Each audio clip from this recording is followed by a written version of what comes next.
Hi everyone, welcome to the Matrix Oracle. My name is Audrey. I am your host for this heliocentric forecast for September 25th, 26th, 2023.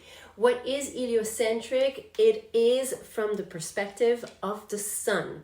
So you're not looking from Earth to the planets and the sun. We are looking things as if we were the sun and look at the placement of the planets and what are the energies that we are receiving, the data, what we call also light codes through our dear sun. So first, what we want to pay attention to is the placement of the earth. The earth and the moon are very close to each other from the perspective of the sun.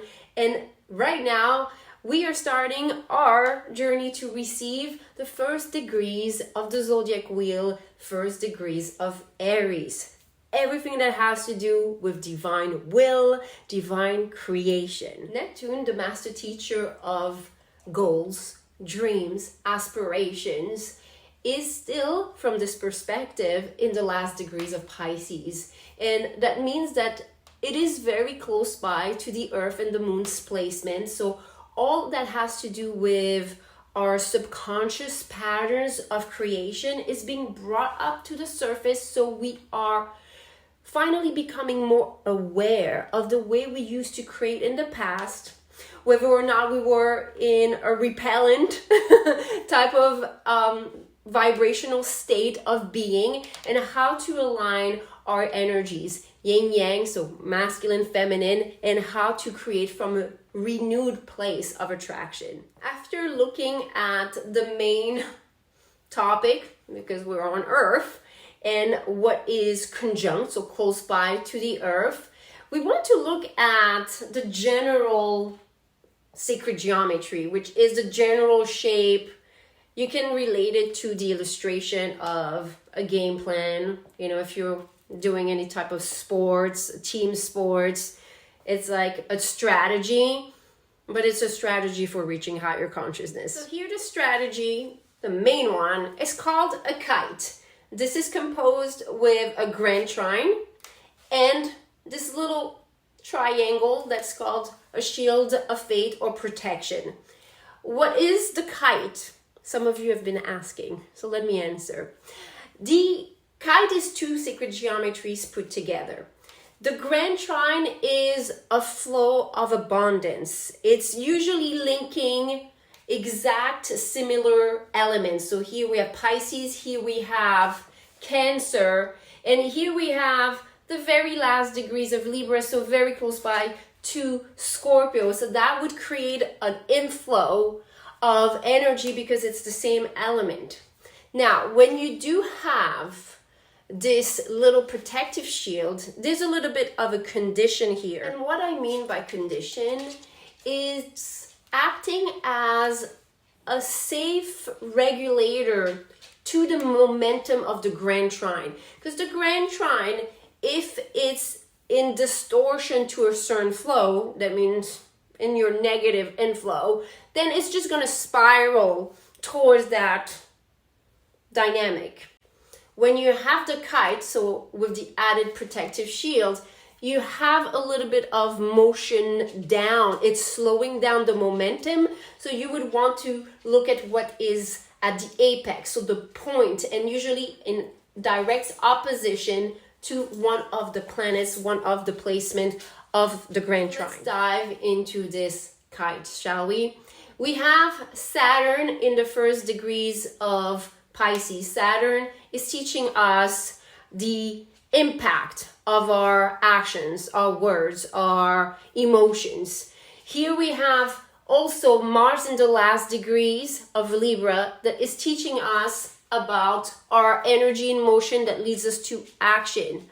We have on the third point, Mercury, the master teacher of knowledge that is in the first degrees of Cancer. So remember, from this perspective, this is the energy that you're receiving when you connect to the sun. And we have a great transformation that is occurring both from above and below that is trying to reorganize the way we feel about our experience on Earth. We are being called to heal our memories especially with Mercury in this first degrees of Cancer placement, and reorganize our emotions, our patterns of behavior, so we can shift to a greater version of ourselves. Now, remember that if this was just a grand trine, if you were not able to let yourself feel the emotions, it could really spiral into a physical 3D manifestation on Earth of a lot of events that trigger you, and that would just keep on happening. So I do love the kite for this reason, because it's helping us slow down a little bit the momentum. And here, what do we have as a regulator? We have Venus and Jupiter. Venus is your master teacher of desire and intention. In the first degree of Taurus, it's going to ask you to be patient. So it's adding an extra factor of regulation of the momentum from the natural shape of the grand trine. It's asking us to review a little further our own intentions and where they're stemming from. Do we have certain desires or some burning desire to manifest something, and are we trying to rush our blessing? This would keep us separated from feeling that we are already blessed with everything that we desire.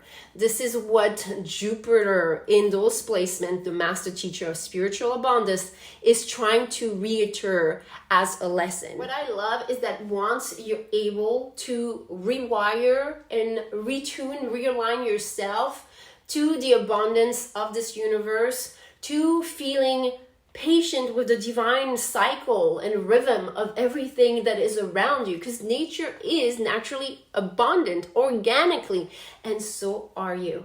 When this happens, we have a trine, so an energy of inflow that pours into the placement of Uranus, your master teacher of growth and evolution, in the very abundant placement of joy, optimism, even a sense of victory and success. If you need personal assistance, you know me, or if you don't, let me tell you, I personally try to recalibrate everything through sound. I do sound engineering. If you want to check out my latest Law of Attraction Sacred Union Frequency, I released it last equinox, and it's coming back, baby, for the purpose of realigning our feminine, masculine, our brain, our heart into sacred union, so we can align to our highest truth and especially to our organic abundance. Thank you again for being here and being part of my soul's growth, my journey, and my laughter. I will see you soon onto the next astro forecast. Namaste.